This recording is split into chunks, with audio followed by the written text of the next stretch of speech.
గుంటూరు కొత్తపేటలోని మల్లెలింగ భవన్లో సోమవారం civil supplies union రాష్ట్ర సమావేశం జరిగింది. ఏఐటీయూసీ రాష్ట్ర అధ్యక్షుడు రావులపల్లి రవీంద్రనాథ్ మాట్లాడుతూ అనేక పోరాటాల ఫలితంగా దేశంలో 44 కార్మిక చట్టాలను సాధించుకుంటే 29 కార్మిక చట్టాలను రద్దు చేసి కేంద్రం 4 లేబర్ కోడ్లు తీసుకువచ్చిందని మండిపడ్డారు. అవి కార్పొరేట్ శక్తులకు మాత్రమే మేలు చేసేలాగా ఉన్నాయని చెప్పారు. కార్మిక వ్యతిరేక విధానాలను ఖండిస్తూ కార్మిక సంఘాలు ఫిబ్రవరి 12న సార్వత్రిక సమ్మె చేపడుతున్నాయని చెప్పారు. ఏఐటీయూసీ రాష్ట్ర ప్రధాన కార్యదర్శి ఎస్ వెంకట సుబ్బయ్య మాట్లాడుతూ 2025 జనవరి 1 నుండి కొత్త కూలీ రేట్లు ఇవ్వాలని డిమాండ్ చేశారు.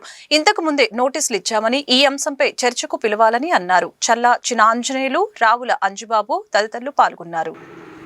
ఏఐటీయూసీ అనేక పోరాటాల ఫలితంగా భారత స్వతంత్రం వచ్చిన అనంతరం కూడా కార్మిక వర్గ పోరాటాల ఫలితంగా భారతదేశ వ్యాప్తంగా 44 కార్మిక చట్టాలు సాధించుకోవడం జరిగింది.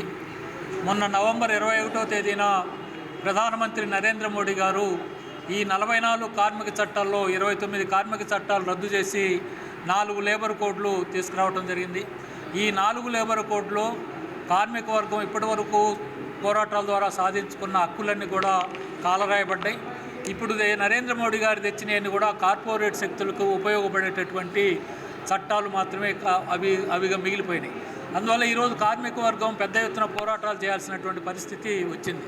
ఏదో కొత్త ఇష్యూస్, కొత్త సమస్యలు, వేతనాలు వాటికన్నా కూడా ఉన్నటువంటి హక్కులు, ఇప్పటి వరకు ఉన్నటువంటి పని భద్రత, ఇప్పటి వరకు ఉన్నటువంటి పని గంటలు, ఇప్పటి వరకు ఉన్న ఈఎస్ఐ, పిఎఫ్ సౌకర్యము, పెన్షన్ సౌకర్యము, పని ప్రదేశాల్లో మెరుగైనటువంటి సౌకర్యాలు, మరి పెన్షన్ సౌకర్యము, గ్రాడ్యుటీ ఇలాంటివన్నీ కూడా ఈ జీవోలలో చట్టాలలో వచ్చున్నాయి. ఇవి మరి మెరుగైనటువంటి వసతులు, మెరుగైనటువంటి జీవోలు రావాలి. కానీ ఇన్ని సంవత్సరాలు 78 సంవత్సరాల స్వతంత్రం అనంతరం మెరుగైనవి రాకపోగా ఉన్నటువంటి హక్కులను కాలరాసేటటువంటి, ఉన్న హక్కులను కాపాడుకునేటటువంటి దుస్థితికి ఈ 4 లేబర్ కోడ్లు వచ్చాయి. అందువల్ల ఈరోజు భారత కార్మిక వర్గం, నాట్ ఓన్లీ ఏఐటీయూసీ, భారతదేశంలో ఉన్న 12 కేంద్ర కార్మిక సంఘాలు, 450 స్వతంత్ర ఫెడరేషన్లు ఫిబ్రవరి 18వ తేదీన భారతదేశ వ్యాప్తంగా సార్వత్రిక సమ్మె చేయాలని నిర్ణయం తీసుకోవడం జరిగింది. ఆ నిర్ణయం మేరకు ఈ భారతదేశంలో ఉన్నటువంటి యావత్తు కార్మిక వర్గం ఆర్థిక ప్రయోజనాల కోసమో, వేతనాల కోసమో, పరిశ్రమల కోసమో, ప్రైవేటీకరణ, వీటన్నిటికీ ఒకవైపు పోరాటాలు చేస్తుంటే ప్రభుత్వం వాటన్నిటిని కూడా పక్కదారి పట్టించి మీకు కొత్త సౌకర్యాలు కాదు, కొత్త ప్రయోజనాలు కాదు, ఉన్న హక్కులే కాలరాస్తున్నాం, ఏం చేస్తారో చేసుకోకుండా అన్నట్టు సవాల్ విసిరిన నేపథ్యంలో కార్మిక వర్గం మిగిలేని పరిస్థితుల్లో తమ ఇన్ని సంవత్సరాలుగా ఉన్నటువంటి హక్కుల రక్షణ కోసం, పని భద్రత కోసం, పని గంటల కోసం పోరాటాలు చేయాల్సినటువంటి పరిస్థితి వచ్చింది.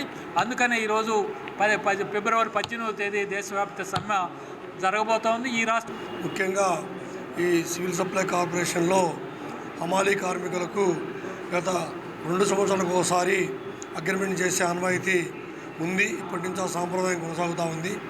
మరి ఇది 2024లో అగ్రిమెంట్ అయింది. 2025 డిసెంబరు 31 నాటికి పూర్తి అవుతుంది. కాబట్టి 2026 జనవరి 1వ తేదీ నుంచి కొత్త కూలీ రేటు ఇవ్వాలి. దీనికోసం ఈరోజు సమావేశం వేసుకొని చర్చించాము. ఆల్రెడీ ముందుగానే ఈ నెల 15వ తేదీనే కూలీ రేట్ల డిమాండ్ నోటీసు ఎండి గారికి అందజేయడం జరిగింది. దాని మీద వాళ్ళు ఆలోచన చేసి వెంటనే చర్చలకు పిలవాలి. చర్చల్లో మరి మా యొక్క వాదనలు విని వారు కూడా సానుకూలంగా స్పందిస్తారని ఆశిస్తున్నాము. అదేవిధంగా సమస్యలన్నీ రకరకాల యూనియన్లో కార్మికులకు ఎమ్మెల్యేస్ పాయింట్లలో మరి సమస్యలన్నీ తీవ్రంగా పెరిగిపోతున్నాయి.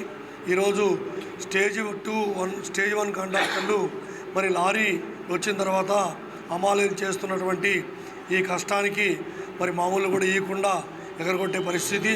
అదేవిధంగా ఈరోజు డీలర్లు తమ్మేస్తేనే అక్నాలజ్మెంట్ బిల్ అని డిస్పాచ్ బిల్లు కాకుండా ఈరోజు అక్నాలజ్మెంట్ బిల్లు ప్రవేశపెట్టడం జరిగింది. రోజుకొక కొత్త విధానాలు ప్రవేశపెట్టి హమాలీలకు వచ్చేటువంటి కూలి డబ్బులు కూడా నెలవారీకి కూడా ఖచ్చితంగా ఇవ్వకుండా మరి అన్ని ఇబ్బందులు పెడుతున్నారు. మరి చాలా డబ్బులు కూడా కార్పొరేషన్ దగ్గరే నిల్వ ఉండిపోతూ ఉంది. ఇదన్నీ తీవ్రంగా మేము వ్యతిరేకిస్తున్నాం.